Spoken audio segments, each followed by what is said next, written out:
Salam sejahtera untuk kita semua.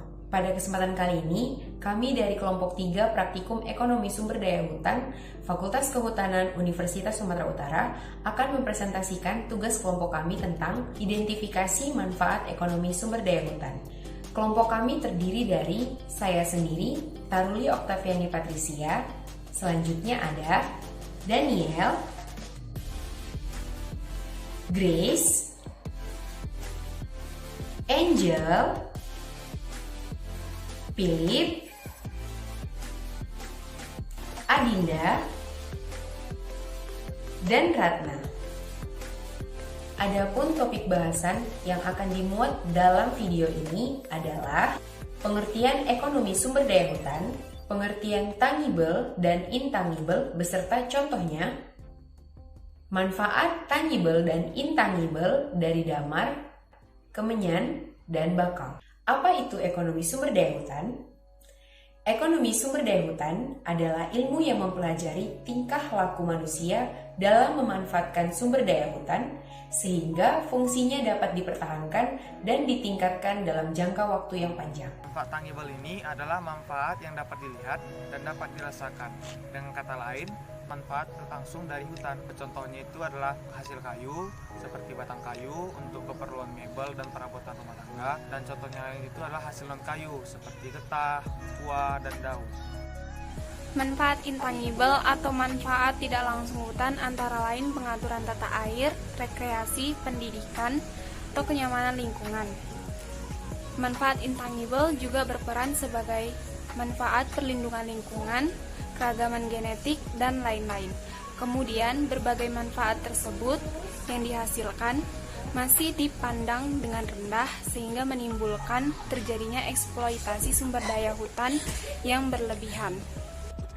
Adapun manfaat tangible dari pohon damar yaitu damar sangat terkenal dengan resinnya.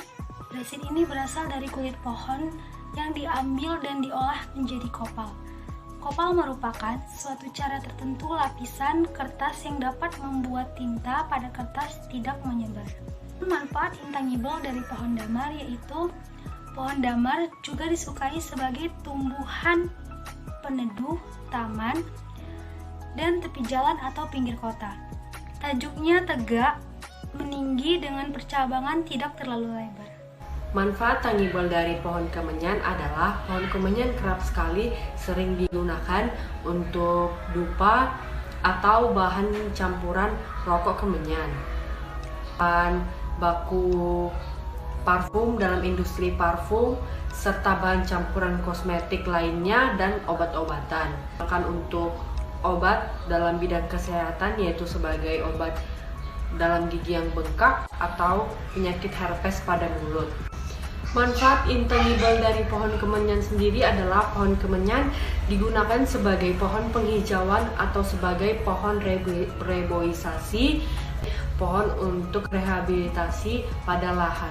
Manfaat tangible dan intangible dari pohon bakau atau Rhizopora racemosa. Manfaat tangible dari pohon bakau yaitu sebagai bahan bangunan, kayu bakar sebagai bahan pembuat arang.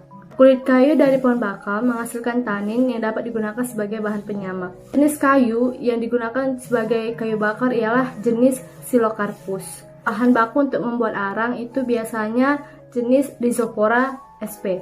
Batangnya itu bisa menjadi bahan baku kertas yang memiliki kualitas yang tinggi. Manfaat intangible dari pohon bakau sendiri yaitu bisa sebagai penyeimbang ekosistem, mencegah terjadinya abrasi laut, sebagai tempat habitat hewan-hewan laut seperti bintang laut, kerang, dan lain sebagainya. Kesimpulannya yaitu, satu pohon bernilai ekonomis tinggi adalah pohon yang memiliki nilai tinggi dalam bidang pemanfaatan hasil hutan. Yang kedua, menanam adalah suatu bentuk kepedulian dan kecintaan manusia terhadap bumi dan juga suatu kebaikan karena dapat memperbaiki fungsi hutan.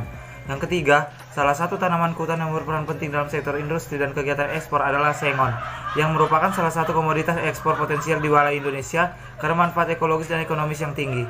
Yang keempat, kemenyan, merupakan komoditi khas Sumatera Utara yang bernilai ekonomi tinggi karena menghasilkan getah atau resin. Yang kelima, pohon damar, juga termasuk salah satu jenis tanaman kehutanan bernilai ekonomis tinggi karena menghasilkan kayu berwarna terang dan sebagai bahan baku vinil. Demikianlah presentasi dari kelompok kami. Apabila terjadi kesalahan dalam tutur kata, kami mohon maaf. Atas perhatiannya kami ucapkan terima kasih.